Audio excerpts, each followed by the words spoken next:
Hello everyone, this is Juan Sarmiento and today is Tuesday, July the 25th.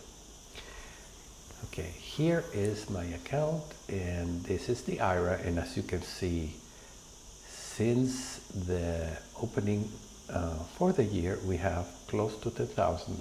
You remember that we started this with 100,000 and now is very close to a 10% gain in just a couple of months, which if everything goes the same way from here on, we will be making lots and lots of money, more than probably expected, but be cautious. Not always things turn out the way they are. If you take a look at the P&L for the year, you can click here and you see that only 2 trades have been underwater. Everybody else have been doing very well. Okay, so the question is, how could we manage that? What are the market conditions that provided? Well, the market has been bullish for one thing, and the other important thing is we have picked stocks that have been at the low end and suddenly begin to rise. Let's take a look at a few charts here. Look at a few charts. APA, for example. Well, it was here when I started it, and now it rallied. This one here, coin, well, more than rally, look at that, very strongly, and this is one of the biggest winners. Etsy, here doesn't have to go much higher in order to give me money. KSS, same thing. So you see the pattern developing here. When the markets are down, volatility is high, and that's the time to get it.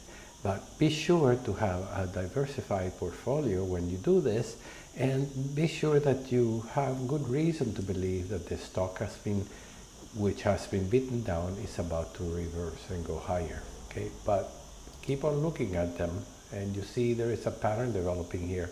I have selected stocks that are at the low end of their range, and then suddenly they spike up. This one has not been doing very well. In fact, here's where I started. It went up and then down and fell below. Well, let's look at a result on SPWR, SunPower here. It has been losing, but not a whole lot. We could still do very well going forward. And keep in mind that what the stock price was when we started this and what it is now, because the price of the stock would more or less remain within a similar range, and you are selling option after option after option. So here it is, when I bought it was 1132, and today is exactly 1132.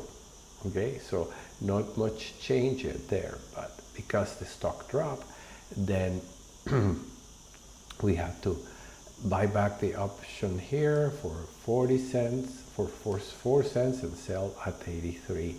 So I suspect that with time, provided that we keep on selling that extrinsic value, we would be on the plus sign on that too. Okay, it doesn't matter if it goes up or down. What matters is that you collect a lot of premium, right? But eventually, obviously, if it does this kind of move up from the entry, you're going to have the same results both in the calls as well as in the stock price. Okay, so here's another one. Okay, so I was looking at Foot Locker for our next candidate, and look at this again. This stock has dropped significantly on earnings, but did they lose money? No, it's not like they lost money or anything, but probably they had warnings about earnings to come. Look at the volatility, still very high. And this reminds me very much of what happened of the SPWR, okay? This double, you have a low and then a lower low here, and then the stock will bounce eventually. So all we have to do is collect premium when the volatility is high.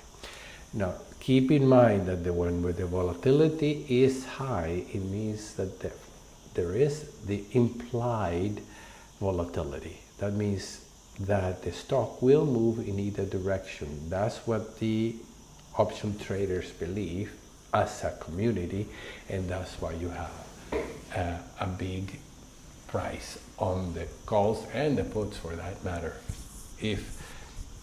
Why? Because people sell calls as well as they buy puts.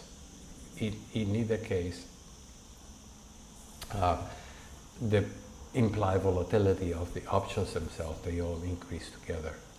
Otherwise, you could go out there and sell covered calls and never buy a put, but they sort of compensate each other. Okay, so now what do I do with to enter a trade on FL? Okay, first of all, let's go to the Analyze tab. Okay, and the Analyze tab, make sure you have this layout: position, intrinsic and extrinsic values. Okay, so what are we going to trade? I would say between 31 and 38. Some people go far as much as 3 months into the future. Well, I don't think that's ideal, because it is the final month where you're going to have the most decline on the extrinsic, the fastest decline on the extrinsic value. So that's why I prefer to do that, and then every month close the one expiring and open a new one a month after that. Okay, so let's take a look. Let's go to August the 25th. And I scroll down and I look for the option with no extrinsic value. We have extrinsic and intrinsic. So I'm sorry, with the most extrinsic is what we want, with the 0 intrinsic. So, okay, I see this 26 may be the one, so let's just click on the bid. By clicking on the bid, let's say the risk profile here, okay? Now, that means for the one call, I'm gonna get $140 in extrinsic value. There is no intrinsic value to this option, so the risk graph I'm seeing here is showing me how much is my potential gain if the stock falls or closes below 26. Okay, you can see that more or less, can you? Okay, now I've been telling you that I've been trading about 100 or 10,000 $10,000 on each trade. Okay, so if I were to do a covered call, it would be not enough, but I think I could do 4. Okay, so when I said add simulated trades, and I come over here and I said buy cover stock. Okay, if you think of it this way, this is the trade that I intend to place, and I can make a potential of 204. And I've been telling you, no, you need to have good profit. Would be like something like $500, and here I'm giving you 203. Well, what is this 500 based on what? Well, on the stock price.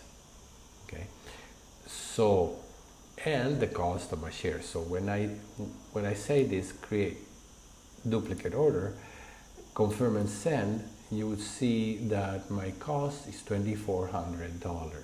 Okay, so how do I get to 10,000, which is 10% of my account? That's the critical aspect here. If your account is smaller, you have to compensate for that. Okay, so that means I could do 4 of them, couldn't I? So I say multiple, and I say 1, 2, 3, 4, look, 9,600. I can do the same for both accounts. Okay, so how much am I getting as a premium, that is the extrinsic value?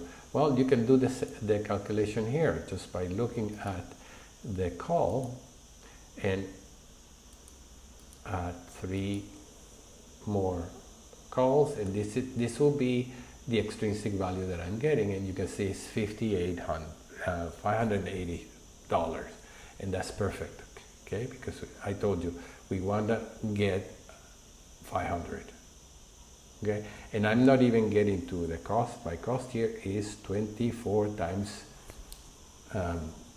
4. 24 times 4 is 96.